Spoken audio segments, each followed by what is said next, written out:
So রুমিন ফারহানাকে আপনি কিভাবে দেখেন রাজনীতিবিদ হিসেবে? এটাই তো ডেমোক্রেসির বিউটি।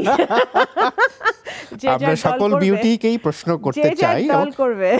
আমি রাজনীতি বুঝি না, আমি সাধারণ মানুষ। আমি আমার জায়গা থেকে পারসেপশনটা কি হবে যে ওকে ফাইন, একদল গেছে, এখন বাকি এনারা আসবেন, এনারাই শাসন করবেন, জায়গাটা একই রকম আছে, শুধুমাত্র ব্যানারটা চেঞ্জ হয়েছে। এইটার থেকে আমাদের শিক্ষা নেওয়ার আছে। তারেক রহমান সাহেবকে নিয়ে আমি একটু জানতে চাই, যেহেতু আপনি খুব গুরুত্বপূর্ণ একটা পোস্টে আছেন। ডেফিনেটলি উনি সেই টাইমে দেশে আসবে না, উনি তো সেটা দেশে এসেও ফেস করতে পারেন, মানে রাইট না উনি সেফ মনে করছেন কিনা। আমি আমার অফিসের সামনে ছোট্ট একটা বসার জায়গা দেখতাম, এটা হচ্ছে ছাত্রলীগ বা আওয়ামী লীগের ছিল, আর ওনারা বসতেন ওনাদের পার্টি অফিসের, ছোট্ট একটা অফিস, মানে রাস্তার পাশেই ফুটপাত দখল করে।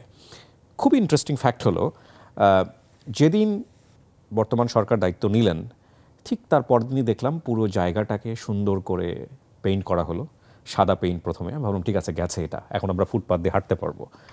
তারপরের দিন গিয়ে দেখলাম ওখানে আপনাদের ব্যানার।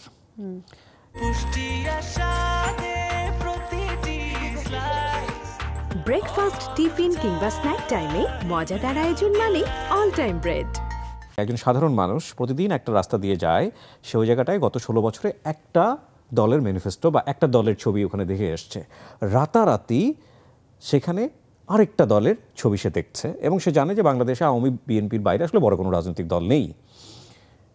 আমি রাজনীতি বুঝি না, আমি সাধারণ মানুষ। আমি আমার জায়গা থেকে পারসেপশনটা কি হবে যে ওকে ফাইন, একদল গেছে, এখন বাকি এনারা আসবেন, এনারাই শাসন করবেন, জায়গাটা একই রকম আছে, শুধুমাত্র ব্যানারটা চেঞ্জ হয়েছে। দেখুন, আপনি যে একটা রাস্তার কথা বললেন বা একটা স্পেসিফিক জায়গার কথা বললেন, এটা হয়তো আরও জায়গায় হচ্ছে।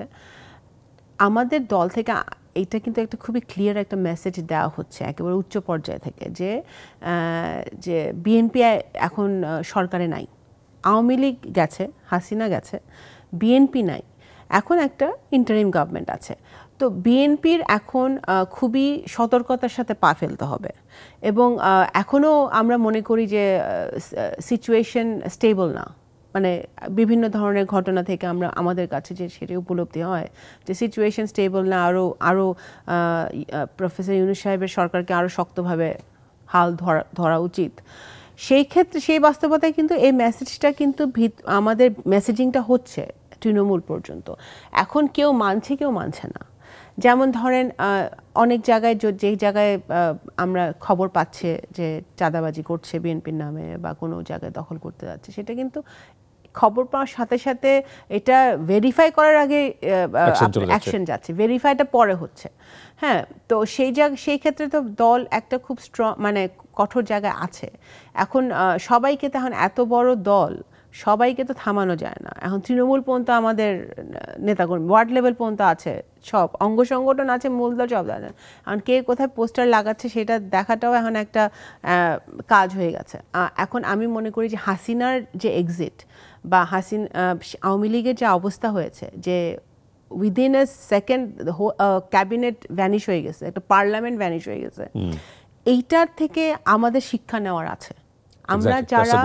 আমরা যারা পলিটিক্স করতে চাই। আমি এই প্রশ্নটাই আপনাকে করতে চাচ্ছিলাম যে বিএনপি এখান থেকে আসলে কি শিক্ষা নিল? না, বিএনপি তো, আমি তো মনে করি সব রাজনীতিবিদের শিক্ষা নেওয়া উচিত। বিএনপি শিক্ষা নিয়েছে এই অর্থে যে বিএনপি ভবিষ্যতে আমি নিশ্চয়ই আপনি আমাদের 31 দফার ওইটার পয়েন্টস, ওইটার কথা শুনেছেন, 31 দফার কথা শুনেছেন, যেটা আমাদের বেসিক্যালি ইট উইল বি, মানে আমাদের আগামী নির্বাচনে একটা ম্যানিফেস্টোর মতোই হবে, এবং নির্বাচনে যদি বিএনপি আসতে পারে সরকারে, তাহলে 31 দফার উপর ভিত্তি করেই রাষ্ট্র মানে কাঠামো চেঞ্জ হবে বা কাজ হবে। সেই ক্ষেত্রে সেটা আপনি পড়েন, আপনি দেখবেন যে বিএনপি কি বুঝতে পেরেছে ওই 31 দফার মধ্যেই আছে। নাহলে কোনো দল নিজের ক্ষমতাকে খর্ব করবে না। হ্যাঁ, বলা হয়েছে এখানে প্রধানমন্ত্রী 2 বারের বেশি থাকতে পারবে না একজন, বলা হয়েছে প্রধানমন্ত্রী প্রেসিডেন্টের মধ্যে ব্যালেন্স অফ পাওয়ার, এগুলো বলা হয়েছে। 2 কক্ষ বিশিষ্ট পার্লামেন্টের কথা বলা হয়েছে, বিভিন্ন কথা বলা হয়েছে, যেগুলো মোর ট্রান্সপারেন্সি আনে। আপনার দেশ চালাতে গেলে যে স্বচ্ছতা আমরা দেখি নাই এতদিন, সেই ট্রান্সপারেন্সি আনতে হলে যে জিনিসগুলো দরকার, প্রত্যেকটা জিনিস কিন্তু 31 দফা ইমপ্লিমেন্টেড আছে। তারেক রহমান সাহেবকে নিয়ে আমি একটু জানতে চাই, যেহেতু আপনি খুব গুরুত্বপূর্ণ একটা পোস্টে আছেন, উনি দেশে কবে আসবেন বা এখন আসতে ওনার বাধা কোথায়? দেখুন ওনার নামে তো বহু মামলা দিয়েছিল, অনেক এখন হচ্ছে মামলাগুলো আস্তে আস্তে মানে লিগ্যাল প্রসেসে খারিজ হচ্ছে। তো প্রথম কথা উনি চাচ্ছেন যে ওনার সবগুলা মামলা লিগালি মানে উইথ ডিউ প্রসেসে শেষ হোক। আচ্ছা, উনি চাচ্ছেন না যে একটা অর্ডারে সব মামলাগুলা গায়েব হয়ে যাক, যেটা শেখ হাসিনার হয়েছিল। উনি চাচ্ছে যে ওনার মামলাগুলা যেগুলো লোয়ার কোর্টে আছে বা হাই কোর্টে আছে সেগুলা ডিউ প্রসেসে সব শেষ হবে এবং উনি ডেফিনেটলি উনি সেই টাইমে দেশে আসবে। না উনি তো সেটা দেশে এসেও ফেস করতে পারেন, মানে রাইট না উনি সেফ মনে করছেন কিনা সেটা তো উনি বলতে পারবেন, সেটা আমি বলতে পারবো না, বাট উনি হয়তো দেশের বর্তমান সিচুয়েশনটা অবজার্ভ করছেন। রুমিন ফারহানাকে নিয়ে বোধহয় একটা ঝামেলা বা একটা কথাবার্তা হয়েছিল কোনো একটা জায়গাতে, বোধহয় টক শো কেন্দ্রিক। দুজনই আপনারা খুবই সরব, আমরা যতদূর জানি মিডিয়াতে। আপনি তাকে নিয়ে একটা মন্তব্য করেছিলেন বোধহয়। ঝামেলা নাই, মানে আমি ঝামেলা থেকে যত দূরে থাকতে পারি।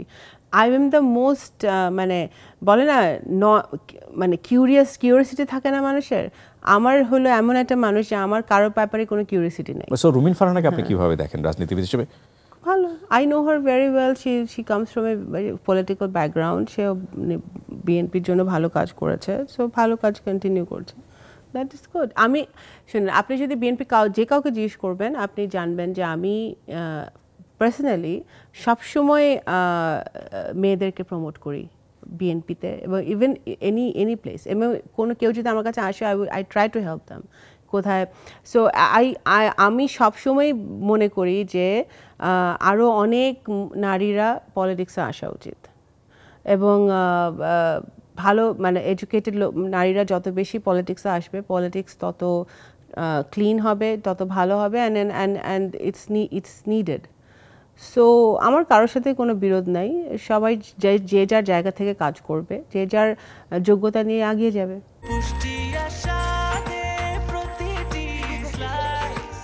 ব্রেকফাস্ট, টিফিন কিংবা স্ন্যাক টাইমে মজাদার আয়োজন মানে অল টাইম ব্রেড। আপনার মা একটা রাজনৈতিক দল করেছিলেন, আমি যদি ভুল না করে থাকি। আপনি সেটার তো হাল ধরতে পারতেন বা সেখানেও তো নিজেকে নিযুক্ত করতে পারতেন, মানে সেখানে আবার কোনো ধরনের বিরোধ তৈরি হলো কিনা মা মেয়ের? আমার মা, আমি জানি না, আমার মা তো উনি ঢাকা বোর্ডের চেয়ারম্যান ছিলেন, এডুকেশন বোর্ডের, তারপর উনি রিটায়ার করলেন, তারপর উনি একটি রাজনৈতিক দল করলেন, হয়তো ওনার ইচ্ছা হয়েছে করতে, তখন এই জন্য মনে হয়েছে ওনার তখন ওই দেশের যখন যে প্রেক্ষাপটে ওনার মনে হয়েছে প্রয়োজনীয়তা মনে করেছে উনি দল করার। বাট তখন আমি অলরেডি বিএনপিতে একটা স্ট্যাবলিশড জায়গায় আছি, হ্যাঁ, তো আমি তো অন্য দল করার তো আমার দরকার নাই। আর আমার মা দল করেছে, আমি বিএনপিতে পদ পাওয়ার পরে, সো এইটা তো আর যেহেতু তার মানে আমরা তো ক্লিয়ার যে আপনার মা রাজনীতি করার ইচ্ছা ছিল, এখন মনে হয় অতটা নাই আর, বাট একসময় উনি চেয়েছিলেন করতে, হয়তো তো সামহাও উনি বিএনপি রাজনীতি করতে পারতেন, উনি সামহাও করেননি। এটাই তো ডেমোক্রেসির বিউটি। আমরা সকল বিউটিকেই প্রশ্ন করতে চাই। দল করবে, হ্যাঁ, definitely she can, absolutely she can.